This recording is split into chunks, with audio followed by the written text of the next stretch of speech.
La fin de la vie est un moment précieux pour eux, pour celui qui part, que c'est à nous d'en faire un moment précieux, de se rendre disponible, de regarder l'autre avec un œil nouveau, d'arrêter de le caricaturer, de le voir comme il est vraiment.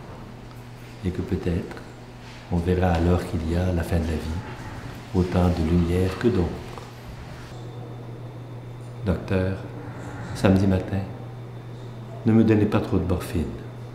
Elle vient me voir, j'ai quelque chose à lui dire. Ça fait 2 ans que je ne l'ai pas vue.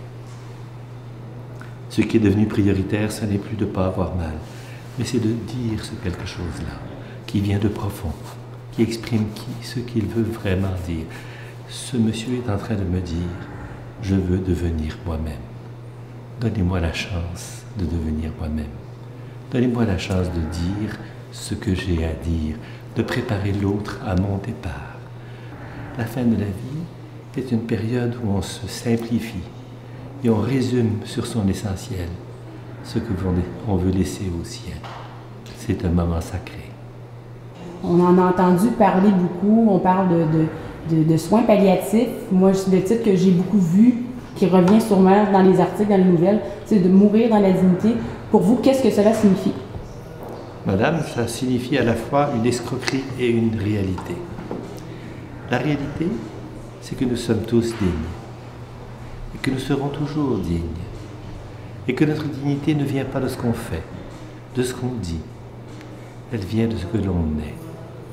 Vous arrivez au monde, vous avez un jour, vous êtes ruisselant de dignité. Vous finissez votre vie dans un lit, vous ne pouvez plus parler, vous êtes en coma, et vous êtes encore ruisselant de la même dignité. Une partie de notre société intelligente, une société cultivée, pense que la dignité, c'est l'autonomie.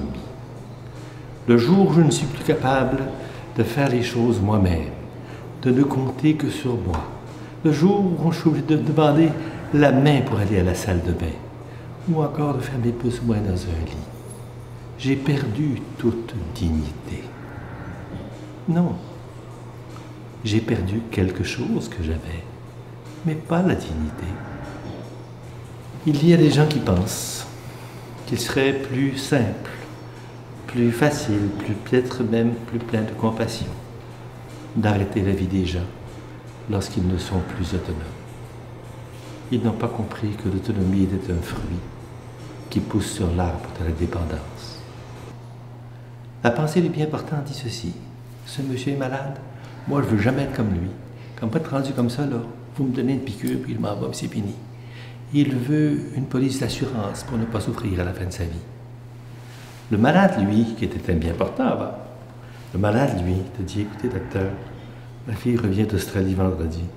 Êtes-vous capable de me donner encore 2 semaines? Il a complètement changé. Il n'a plus la même vision. Et donc, quelque part, les bien portants regardent difficilement à la fin de la vie, ça leur fait peur. Et peut-être qu'ils seraient contents qu'on l'efface, avec une petite coup de seringue rapide, de sorte qu'on ne la voit pas trop. Le malade pense autrement, et c'est lui qui a raison. Expliquez-moi un peu la différence entre, on entend beaucoup parler de ça, de l'euthanasie et du refus à l'acharnement thérapeutique. Quelle est la distinction entre les deux? Distinction énorme. 2 choses très différentes. Refuser l'acharnement thérapeutique est un droit absolu.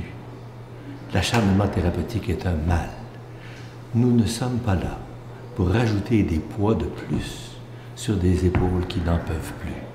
Nous sommes là pour les aider. L'euthanasie, c'est autre chose. Dans l'euthanasie, quelqu'un va me donner une piqûre et je vais mourir de cette piqûre instantanément alors que je n'ai pas fini mon temps.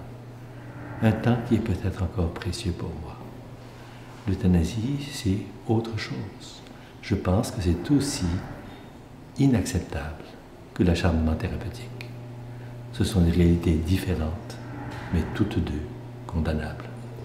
Expliquez-nous comment la sédation peut devenir un soin palliatif, c'est-à-dire aider ce moment-là qui est assez ardu à passer, ce moment de fin de vie. Expliquez-moi un peu comment ça fonctionne.